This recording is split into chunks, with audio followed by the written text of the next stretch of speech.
हरे भरे गांव में राहुल नाम का एक प्यारा सा लड़का रहता था।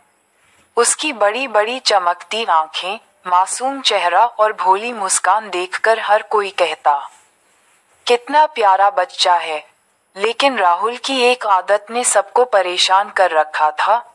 उसे बहुत जल्दी गुस्सा आ जाता था।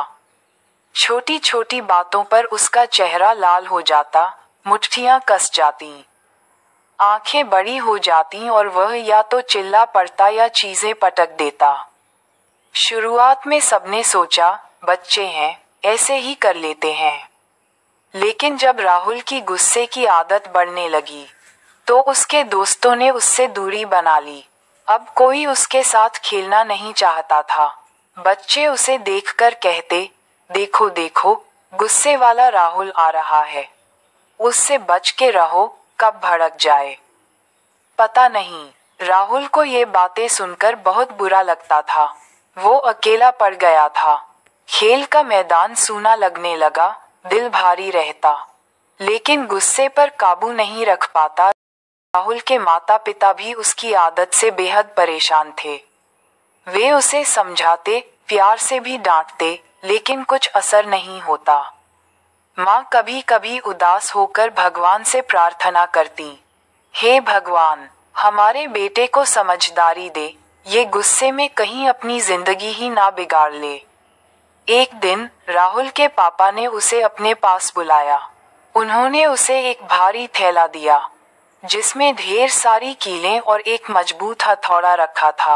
राहुल ने हैरानी से पूछा, पापा, ये क्या है? पापा मुस्कराए और बोले, बेटा, जब भी तुम्हें गुस्सा आए, तुम हमारे बगीचे की लकड़ी की बाड़ में एक कील ठोक देना। राहुल और भी हैरान हुआ, पर पापा, ये क्यों करना है? पापा ने प्यार से सिर सहलाते हुए कहा, अभी तुम बस मेरी बात मानो, धीरे धीरे तुम्हें खुद समझ आ जाएगा। अगले दिन सुबह सुबह ही राहुल को छोटी बहन से लड़ाई हो गई। उसे गुस्सा आया, लेकिन पापा की बात याद आई।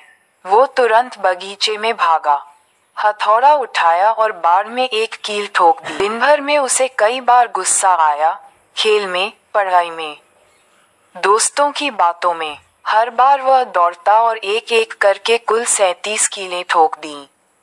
शाम होते होते उसके हाथ में दर्द हो गया, हथेलियों में छाले पड़ गए, शरीर थक कर चूर हो गया। राहुल ने सोचा, अगर मैं गुस्से पर काबू रखूं, तो मुझे ये सारा झंझट नहीं झेलना पड़ेगा। अगले कुछ दिनों में राहुल ने अपने गुस्से को रोकने की कोशिश शुरू कर दी। जब भी गुस्सा आता, वह गहरी सांस लेता, पानी पीता या वहां से चला जाता।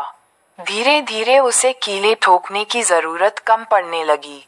एक दिन ऐसा भी आया जब पूरा दिन निकल गया, लेकिन राहुल को एक बार भी गुस्सा नहीं आया। शाम को वह पापा के पास भागा और खुश होकर बोला, पापा, आज मैंने एक भी कील नहीं ठोकी, मुझे गुस्सा ही नहीं आया। पापा ने उसे शाबाशी दी और कहा, बहुत अच्छा बेटा, अब हर उस दिन जब तुम्हें बिल्कुल भी गुस्सा न आए, तुम एक एक करके बाड़ से एक कील निकाल देना। राहुल ने सिर हिलाया और नियम बना लिया। धीरे धीरे राहुल ने कीलें निकालनी शुरू की। हर दिन उसके गुस्से पर काबू बढ़ता गया। बाड़ में कीलें कम होती गईं। राहुल का स्वभाव बदलने लगा। अब बच्चे फिर से उसके दोस्त बनने लगे। गांव में लोग उसकी तारीफ करने लगे। माँ की आंखों में राहत के आंसू आ गए। कुछ हफ्तों बाद जब सारी कीलें निकल गईं, तो पापा ने राहुल को बाड़ के पास बुलाया। उन्होंने कहा, बेटा, जरा ध्यान से देखो, ये बाड़ अब कैसी लग रही है? राहुल ने गौर से देखा। जहां जहां कीलें थीं, वहां छोटे छोटे छेद और निशान रह गए थे। लकड़ी खराब हो गई थी, उसकी सुंदरता में दाग आ गए थे। राहुल ने दुखी होकर कहा, पापा, बाड़ तो खराब हो गई, इन निशानों को मिटाया नहीं जा सकता। पापा ने प्यार से उसके कंधे पर हाथ रखा और बोले, बिल्कुल सही बेटा। ठीक ऐसे ही जब हम गुस्से में आकर किसी को बुरा बोलते हैं, उनकी भावनाओं को चोट पहुंचाते हैं, तो हम भले ही बाद में माफी मांग लें, लेकिन उनके दिल पर जो चोट लगती है वो ऐसे ही निशान छोड़ जाती है। राहुल की आंखें भीग गईं। उसने पापा का हाथ पकड़ते हुए कहा, पापा, मैं वादा करता हूँ, अब मैं सोच समझकर बोलूंगा, गुस्से पर काबू रखूंगा और किसी के दिल को चोट नहीं पहुंचाऊंगा। पापा ने उसे गले से लगा लिया और बोले, बेटा, यही असली इंसानियत है। अगर तुमने ये सच्चाई सीख ली तो जीवन में हर कोई तुम्हें पसंद करेगा, तुम्हारा सम्मान करेगा और तुम एक अच्छे इंसान बनोगे। नैतिक शिक्षा।